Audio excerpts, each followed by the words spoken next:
Hey, what's happening, guys? Welcome back. I figured one last video on the cancer issue, the cancer thing, and I'm probably done talking about that. And the only reason I'm doing the video is because I was asked this by quite a few people, like, what was it like for you when you were told you had this cancer? Well, that's all I can do is tell you what it was like and what it did to me. And this is pretty much what it did. From the day that I walked into the office of the surgeon and sat down, I wasn't really thinking cancer. Well, I kind of was, but more so I wasn't, only because it doesn't run in my family. And my mother was having issues. She had issues her whole life with her esophagus. So I was like putting those two together, thinking it was the same thing as my mother. And it turned out that you have cancer. For me, when I was told that, it's like everything just like went numb. And I can't even sit here and tell you what the doctor even said after that. I don't even know. Because I just went totally blank. My mind, everything was done at that point because I didn't know.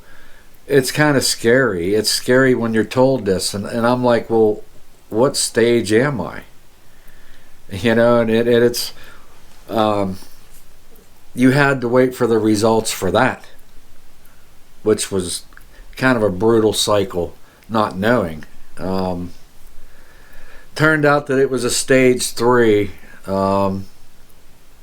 So, what did it do to me was, what are the most important things that I have learned with being told and actually going through this whole thing with the treatments and what have you, all the way up to where it's at right now, to where I had the surgery, and as of right now everything is clear. But what it had done was it made me realize how short life really is. Like what is our real purpose, man? Honestly, what is our purpose? It surely can't be the kind of life that we're living. That can't be it, because here in this country, the kind of lifestyle that we live, there's no way. There's no way that this is the way of living. It's just too fast. It's a very fast-paced lifestyle, and it's very materialized. Everything's about material stuff. Got to have only the best, Got to have the best. You see it every day. You see how people are racing around, just to get from, just that fast-paced life. They don't know how to slow down and just relax. Take a breath, man. Just relax. I didn't learn all about the relaxing part until because my wife is Filipino. When I went, into their country, and I seen how a lot of people live. They don't have the material stuff, so it's a very simple life.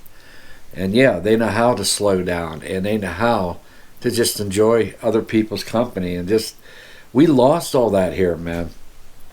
So your life is short. You just don't know. You just don't know. And when you're told that, there are so many things, just like I'm sure it did for everybody else, so many things that go through your mind. I mean, it will tear you apart.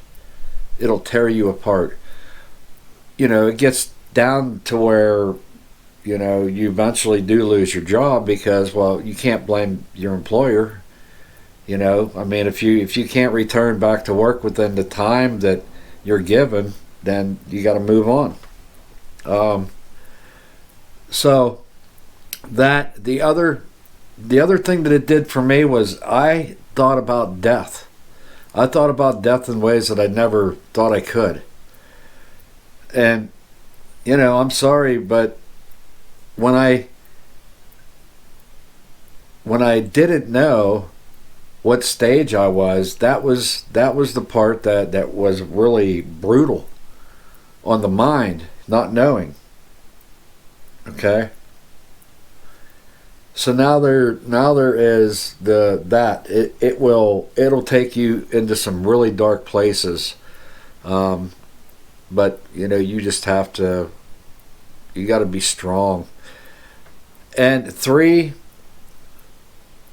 I would say the most important thing that I learned from this whole entire experience was just the power of prayer, the power of God. And I honestly don't think that I would be where I am right now as quickly as I got to this point without the prayer. I had a prayer chain from here all the way into the Philippines, overseas, man. And I think it was that prayer and God's, power that was prayed into me to give me the strength and the power that I needed to get out of this, just like for anybody else. It changes you, I'm telling you. I don't care who you are, this changes your life. You just have to keep moving on. Now, I was told, whether or not this is correct or not, I don't know. I was told that the type of cancer that I had was, the esophagus, is a very aggressive cancer in the esophagus area. Like, it's very aggressive type of cancer where it will come back very rapidly. So that's why I have to do immune therapy for the next year. That's where that comes in, and it attacks the bad cells that may still be lingering around that shouldn't be there. That's what their job is supposed to, I guess. So the most important thing that I learned was just power of prayer and His power. That's it. And it also made me see how generous people are, how people really can come together. You know what I mean? It's amazing. It's just amazing. With the nursing staff, the medical part of this. I mean, listen, this is where the money is, man. The whole program was so planned out that I could see how the money was there to make all this happen. And it's crazy because when I was home, I had my feeding tube removed, but I also had an infection. Okay, but I was at home and I was doing antibiotics for 4 weeks at home through an IV. As soon as I did my very last antibiotic shot, gave my very last dose, from that following day, I guess I should tell everybody what the hell I'm even talking about. During the whole process with this cancer thing, my phone would ring constantly, and it was through the network of the Cancer Institute, of people calling me, this is so and so, are you okay? Do you need blah blah blah? Do you need this? Do you need that? To the day I took my very last dose of the antibiotic, the very next day, my phone from this day on has not. It's just like it just quit. That was it. All done. So that's how, I was like, wow, it's very well planned, and you can see the money behind it. You can see the money behind it.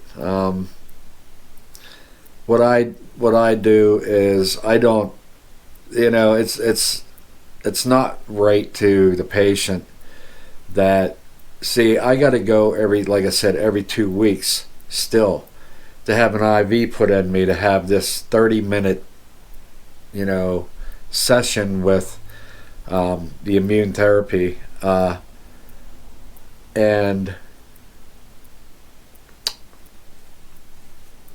holy crap, I was just totally lost my whole train of thought. What was I going to say? Forgot, man. I'm sorry. So anyways, currently where it's at I'm still at home, currently working on seeking employment. I thought I was ready at an earlier time, but I was not. I had to give myself a little bit more time for that strength to build up. You just know when you're ready and when you're not. So I think that I'm pretty close now to being ready to get my butt moving again, and I'm so grateful, so thankful, and I can't thank everybody enough for their prayers and the gifts that had been given. You're all awesome, and my wife and I are so grateful to have wonderful people in our lives. So it's just one of those things, y'all. It's I don't wish it on anybody, but if you have to, and if you're going through it, you gotta have that strength. You gotta have God's strength in you to get yourself through it, because it will rip into you and tear you apart. Now, like I said, that's my experience. Everybody is diagnosed differently, so you can't compare my cancer experience with somebody else's. You just can't do it. But that was my experience. That's what I learned from it all. It really still, I still don't see things the same way that I used to. It's really weird. Even when I go into a grocery store, it's like I feel lost. I don't know why. It's like I'm not back where I was. I'm just not there. So I don't know. I guess maybe it is time in my life for this change to come, because it was quite a change to hit and to accept that, and you just have to do what you got to do.